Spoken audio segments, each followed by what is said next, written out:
नमस्कार साथियों, हम देख रहे थे क्लास 10th की मैथ्स एनसीईआरटी चैप्टर 3 क्या है?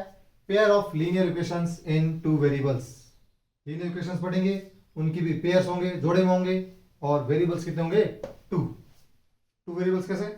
जैसे अगर मैं कोई इक्वेशन लिखूं कि x प्लस 2 इक्वल टू 0, कितने वेरिएबल्स दिख रहे हैं आपको इसमें? एक वेरिएबल। ये जो x है वो वेरिएबल है, क्योंकि इसकी वैल्यू जो है वो फिक्स नहीं है। x की वैल्यू 1 हो सकती है, 2 हो सकती है, 3 हो सकती है। 2 क्या है? 2 कांस्टेंट है, 2 की वैल्यू 2 ही होगी। 2 को अपन 3 नहीं कर सकते, 2 को अपन 1 नहीं कर सकते। ओके, तो ये जो है लीनियर इक्वेशन है, लेकिन वन वेरिएबल है। हम पढ़ेंगे 2, तो 2 कैसे हो? जैसे x plus 2y equal to 3, ऐसा हो जाए। तो ये जो है x इसमें वेरिएबल, y इसमें दूसरा वेरिएबल। तो ये इक्वेशन ऐसी है जिसमें दो वेरिएबल है। ये वेरिएबल नहीं है, ये कांस्टेंट है। ठीक है, तो ये आपको ध्यान रखना है कि टू वेरिएबल्स वाली कौन सी है। तो ये तो बता दी मैंने आपको, किसमें एक वेरिएबल होगा, किसमें दो वेरिएबल। अब मैं आपको ये बताना चाहूंगा कि अगर आपको थर्ड चैप्टर पे आपकी कमांड करनी है और आपको बोर्ड एग्जाम में अच्छे नंबर लाने हैं, तो सबसे बेस्ट तरीका मैं आपको बताता हूँ। ये जो आपको बुक के अंदर ये जो टेबल दी हुई है, इस टेबल को आप अच्छी तरह से समझ लीजिए, इसको अच्छी तरह से याद कर लीजिए, तो 3.1 3.2 बड़े आसानी से क्वेश्चन होंगे। ठीक है, तो चलो देखते हैं क्या दिया है इस टेबल के अंदर। इस टेबल में आपको इक्वेशंस दिए, एग्जाम्पल दिए। इन एग्जाम्पल को समझकर आपको 1 2 3 ये 3 टेबल याद करनी है। ये याद नहीं करनी है, ये तो सिर्फ आपके समझने के लिए बस। अगर ये समझ में आ गई तो आपका बेड़ा पार हो जाएगा। अब A1 A2 B1 B2 ये क्या है, ये समझ नहीं आ रहा, तो अभी देख लेते हैं।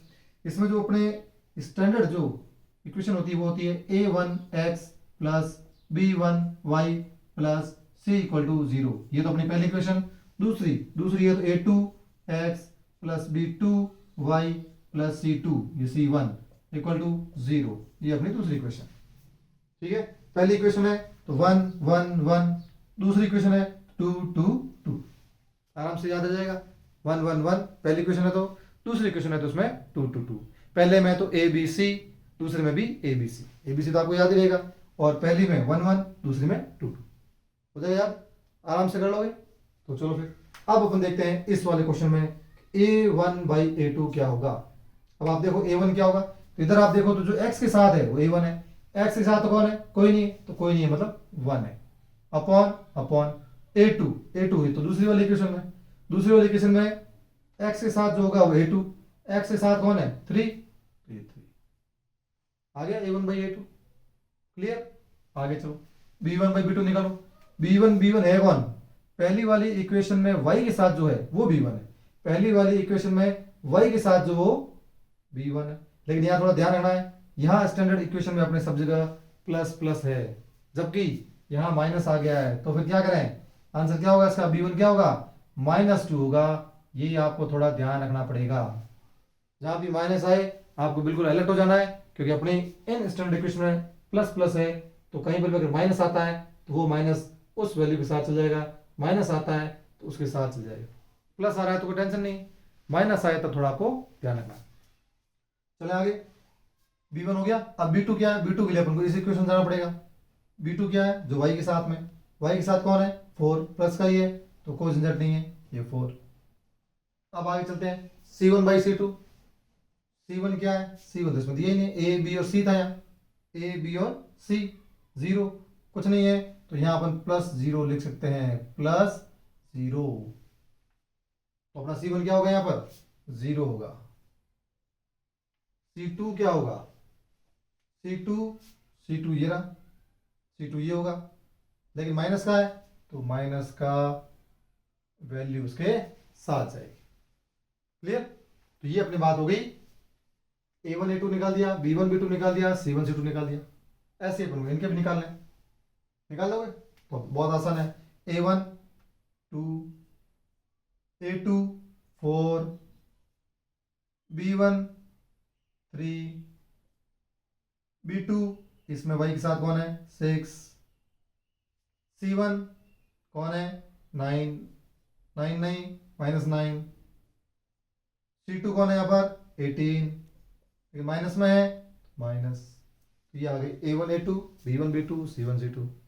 बहुत सिंपल है, x के साथ जो है वो a1 पहली वाली इक्वेशन में, y के साथ है वो b1, c के साथ, c तो बेचारा अकेला किसके साथ ही नहीं, ऐसे ही x के साथ है a2, y के साथ है b2, c2 बेचारा अकेला है।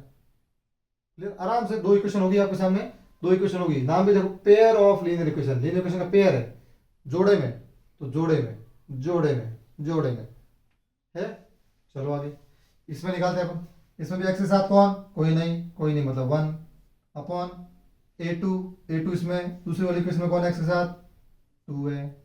आगे चलो b1 इसमें कौन, y के साथ कौन है 2, b2 दूसरी वाली इक्वेशन में y के साथ कौन है 4, c1 c कौन है माइनस में आ गया तो -4, c2 कौन है 12 लेकिन माइनस है तो -12।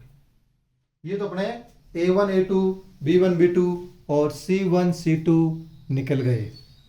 ठीक है, अब कंपेयर द रेशियो, रेशियो को कंपेयर करना, अब रेशियो कंपेयर करें तो अपन देख रहे हैं a1 जो a2 है, ये आपको थोड़ा ध्यान रखना, काम आएगी आपके, a1 upon a2 is not equal to b1 upon b2, दिख रहा है आपको, ये 1/3 है तो ये 2/4 लिखो, या इसको अगर आप काट के भी लिख दो तो भी चल जाएगा, क्योंकि -2/4 काटेंगे, 2 से कट रहा है, 2 1 2 2 2 4 -1/2 आएगा, जबकि ये क्या है 1/3 है।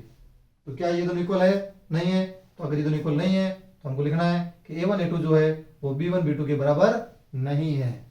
क्लियर, और जब ये ऐसी स्थिति होगी कि a1 a2 b1 b2 बराबर नहीं होगा तो उसका ग्राफिकल जो रिप्रेजेंटेशन होगा उसमें लाइंस जो होगी वो आपस में इंटरसेक्ट करेगी।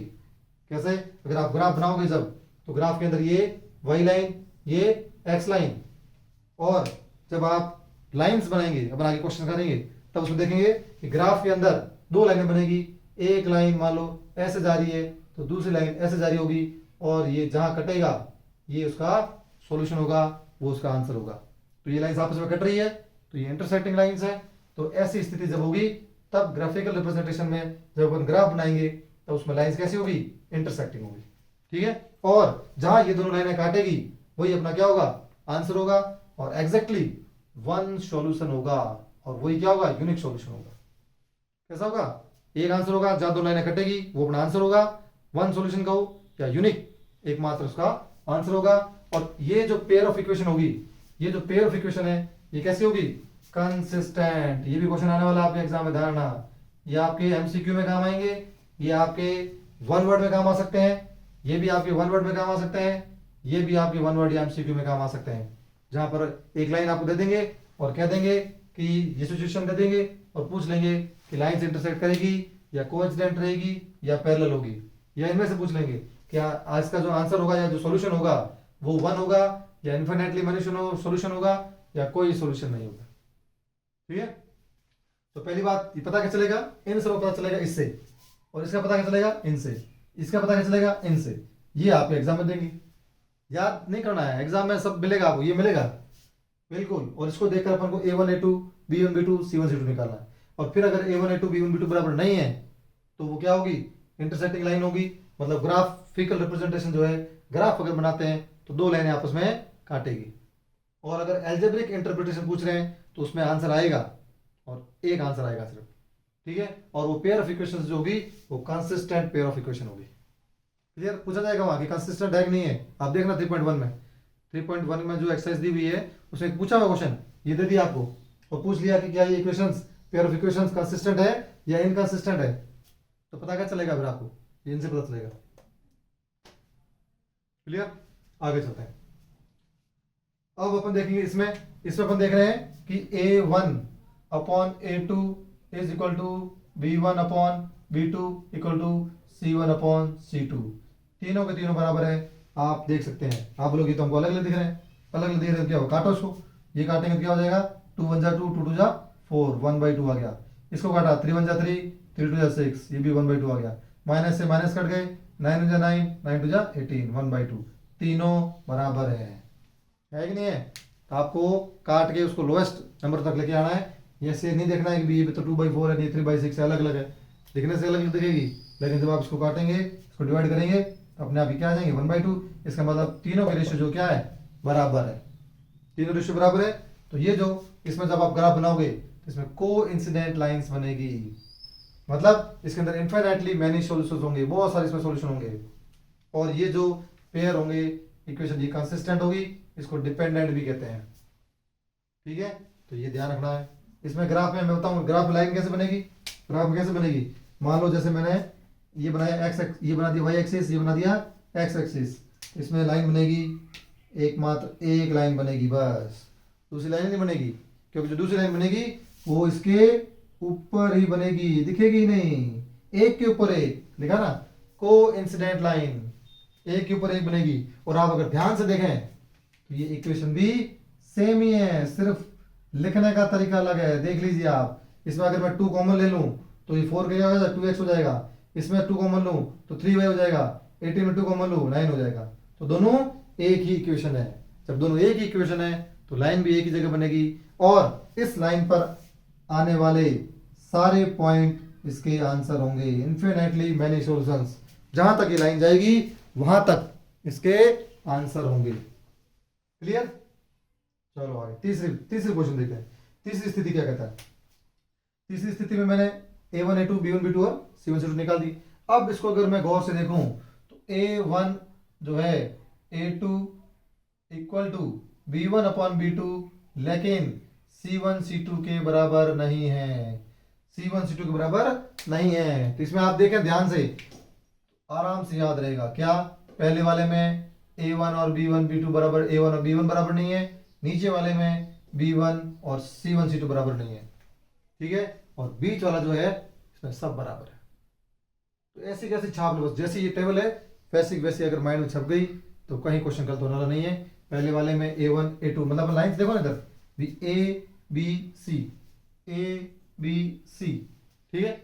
पहले वाले में ये दोनों बराबर नहीं, लास्ट वाले में ये दोनों बराबर नहीं, बीच वाले में सब बराबर। और आप इस सीक्वेंस में याद होनी चाहिए कि पहले वाले में इंटरसेक्टिंग लाइंस, दूसरे वाले में कोइंसिडेंट लाइंस, तीसरे में पैरेलल लाइंस रहेगी। तीसरे में कैसे होगा वो बता दूं, ग्राफ बना दूं यहाँ भी, तो आप देखो कैसे ग्राफ बनता है। इसका जो ग्राफ बनेगा उसमें जैसे लाइंस ये कह ही रहा है पैरेलल लाइंस रहेगी, जैसे ये होगी वाई एक्सिस, ये होगी एक्स एक्सिस, और लाइन जो बनेगी एक लाइन बनेगी ऐसे तो दूसरी बनेगी ऐसे, पैरेलल लाइंस बनेगी दो लाइनें।